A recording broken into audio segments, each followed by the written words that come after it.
Wadini. Ko mune dambudziko rei? Ini ndinonzi Hughes. Ndakasununguka mwana wangu ndakamusununguka muna mwana wangu ane dambudziko rainaro. Pandakamusununguka muchipatara haana kuoneka kuti ane urema, asi ndaburiswa muchipatara ndadzoka kumba ndopatakasvika kuona kuti mwana haana kuita zvakanaka maoko nemakumbo. Tazodzokera kuchipatara, tadzokera kuchipatara tanzi chienda iku, tanyorerwa bhuku rekunzi chienda kukaranda. Taenda kukaranda patasvika kuchinzi dhokta anofanira kuona nezvemwana, akabva anzi akaenda kuleave. Tadzoka futi tazoenda kuDarwin, taenda kuDarwin tichitsvaga rubatsiro. Darwin toenda kusocial welfare, social welfare kwebva watiendesa kuDarwin. Mwana bva amboenda pamaplasta achinzi ngaende pamaexercise, aenda pamaexercise achiswa maplasta. Patazonzi nesocial welfare chienda Harare hospital, ndo chipatara chatinokwanisa kukubatsirai nacho. Taenda kuHarare hospital, patasvika nemwana uye patambogara 3 days tiriko kuchipatara kuye.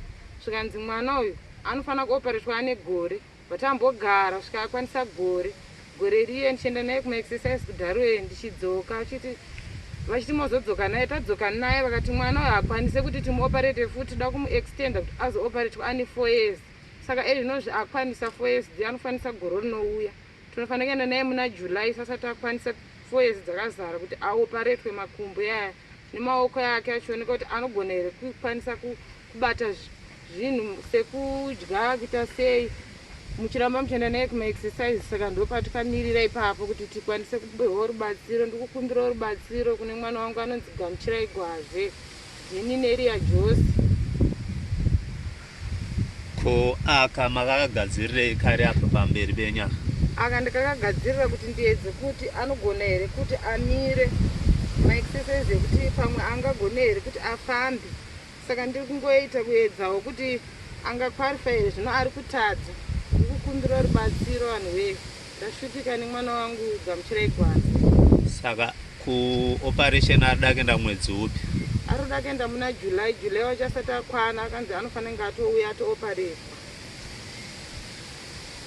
Saka nhamba dzefoni, mune nhamba dzefoni here kuitira kuti makawana vanoda kukubetserai mubetsere?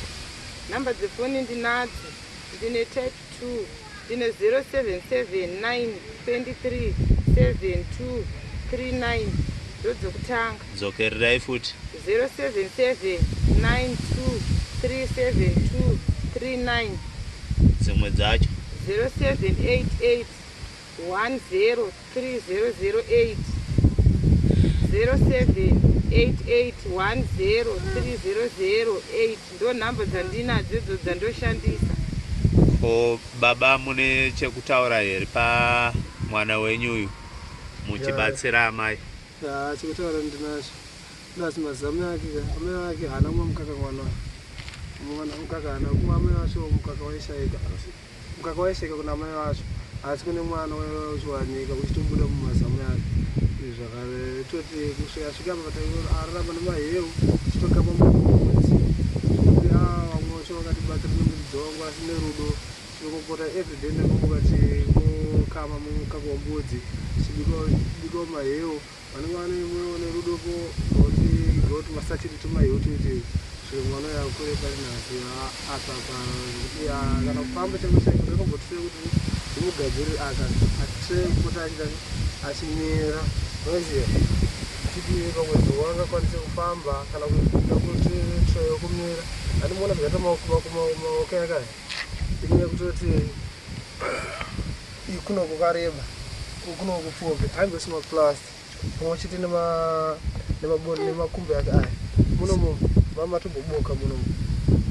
Wedzera saka akagonya kudai so. Saka kutomira haakwanisi here? Hatombokwanisi. Ndikanombotire muchiona gamira haatokwanisi. Andimukona ndo zvaanenge ari kana kutotikatone ukatomusepa anotodona kana kutorusika atokwana. Wedzera saka kugara anogara zvake? Kugara anogara asi kufamba haakwanisi zvese. Kana kukambaira hatombokwanisi. Chaanotongogona kugara chete kudai so. zvokutoti kana zuva rakatopisawo kana chichikaitikawo kana asina mumwe wake uyu asipo zuva rakana rakatopisa ndoramba akatongogara.